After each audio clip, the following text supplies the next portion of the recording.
Have you ever been in the middle of a heated argument where the other person was throwing verbal stones, insulting you, gaslighting you, trying to bait you into a scream, and you felt your mind go completely cold? Not sad, not scared, just finished. Like a switch flipped somewhere deep in your prefrontal cortex, and the whole performance in front of you became background noise. You watched their mouth moving and felt absolutely nothing. You probably felt a wave of guilt afterward. You told yourself you should have said something. You felt like you lost because you didn't defend yourself. The silence felt like surrender. I'm Silas, and what just happened to you was not a failure. That was not weakness. That was your nervous system executing one of the most sophisticated psychological defense protocols in existence. You engaged the mirror void. And in the architecture of dark psychology, your silence is the only weapon capable of crashing a narcissist operating system at the root level.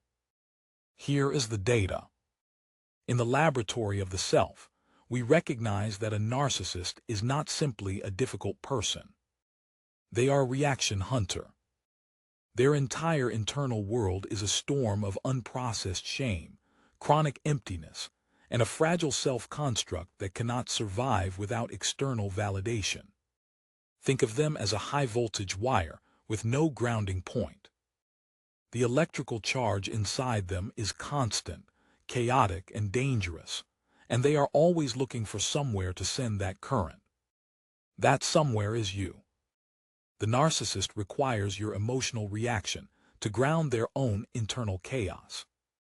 When you cry or scream or defend yourself, you become the lightning rod.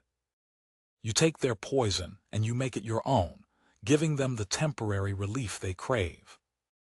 When you react, when you get angry, when you cry, when you defend yourself with a trembling voice, you become their grounding wire.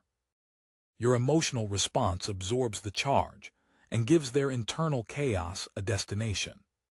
In clinical terms, what you are providing is called narcissistic supply, and it is the fuel their entire psychological architecture runs on. Your tears are high-octane, your anger is premium grade.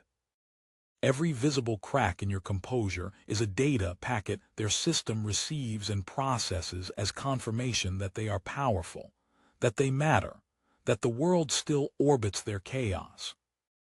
The mirror void changes that calculation entirely. When you provide zero data, when your face is still, your voice is flat and your eyes are calm, their system has nowhere to send the surge. The charge stays inside them, and a high-voltage wire with no grounding point does not stay stable.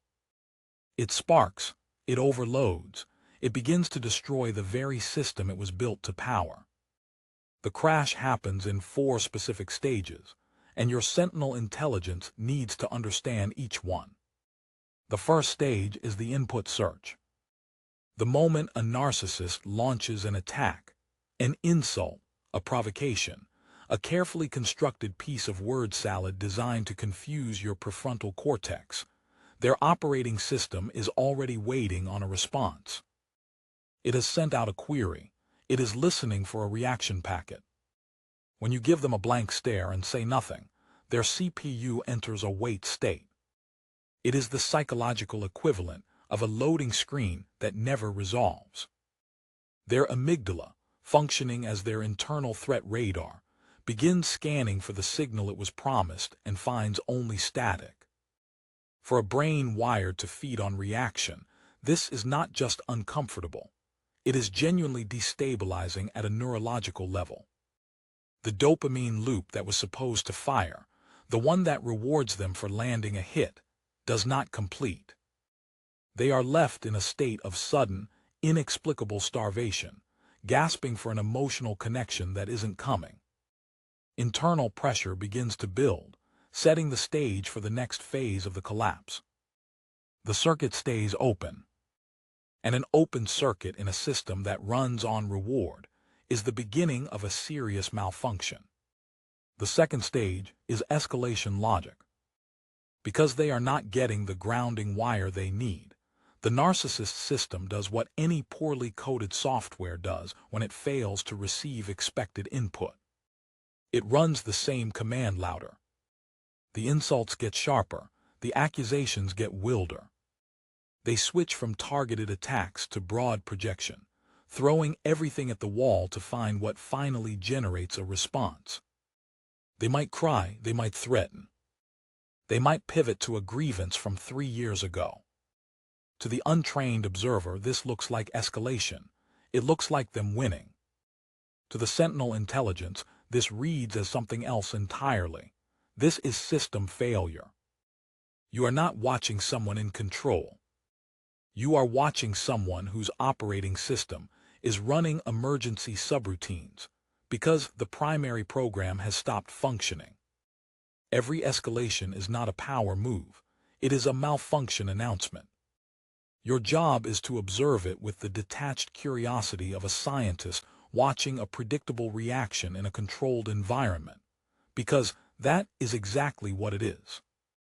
The third stage is internal reflection, and this is the one that operates at the deepest psychological depth. Without your reaction to focus on, without the mirror of your distress to look into, the narcissist is suddenly left alone in the room with the only thing they have spent their entire life running from: themselves, their own shadow data. They are forced to face the silence of the void they've created. The unprocessed shame, the core wound, the hollow center they have built an entire personality structure around concealing. Your silence does not just deprive them of supply. It functions as a high-definition mirror. And when a person whose psychological survival depends on never seeing themselves clearly is suddenly confronted with their own reflection, the response is not calm and it is not rational. The amygdala fires. The body enters a stress response because they have no internal regulation tools, because they outsourced all of their emotional processing to the people around them. They have no way to metabolize what they are seeing. Your stillness is the most confrontational thing you have ever done to them, and you did it without saying a single word. The fourth stage is the system crash. Once the narcissist operating system runs the full calculation and arrives at the conclusion that there is zero emotional ROI in this interaction, no supply, no reaction. No grounding wire, no mirror of distress, the software hangs. The system cannot proceed. At this point, one of two things happens. They will either discard you in a sudden, dramatic exit, labeling you cold or broken or impossible, because a target that provides no data is useless to them, and their ego requires a narrative for the door. Or they will quietly migrate to a lower resolution target, someone whose emotional responses are easier to access. Someone who hasn't yet learned to conserve their data. Either outcome is a win. Either outcome means the threat has left the room. Now the execution, because understanding the mechanism is only half of the protocol. Mastering the mirror void is not about performing coldness. It is about strategic data conservation. It is about understanding that your emotional energy is a finite and sovereign resource, and that some systems are not entitled to access it. When they ask a baited question, the kind engineered to make you confess, defend, or attack, wait 3 full seconds before you respond. Do not fill the silence, let it exist. That 3-second gap communicates, without a single word, that you are the administrator of this interaction. You control the clock. You are not running on their timeline. Their nervous system will register this as a loss of control before you H a V E Chinese letter, S a I D anything at all. When you do respond, use low-definition language. Strip the emotional charge out of your words entirely. Instead of saying you are lying, which provides enormous fuel and confirms they have penetrated your composure, say that is an interesting perspective. Flat, neutral, unreadable. It provides zero data for their system to process. It is the verbal equivalent of a blank wall, and a blank wall gives a reaction hunter nothing to work with. When you are in close proximity and need to maintain physiological composure, use the visual anchor. Look at the bridge of their nose instead of their eyes.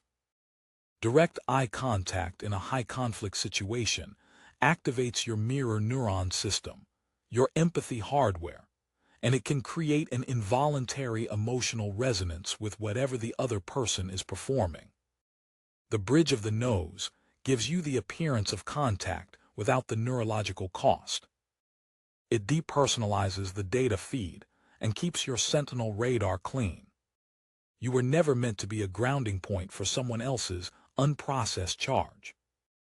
You were never built to absorb the current of a system that refuses to regulate itself. You are a sovereign mind operating in a wicked environment, and sometimes the most precise, the most strategic, the most structurally devastating thing you can transmit is absolute silence. If you have ever crashed a toxic system simply by refusing to play the game, drop a rock in the comments. Let the other sentinels know the firewall is holding. Stay rare. Silas out.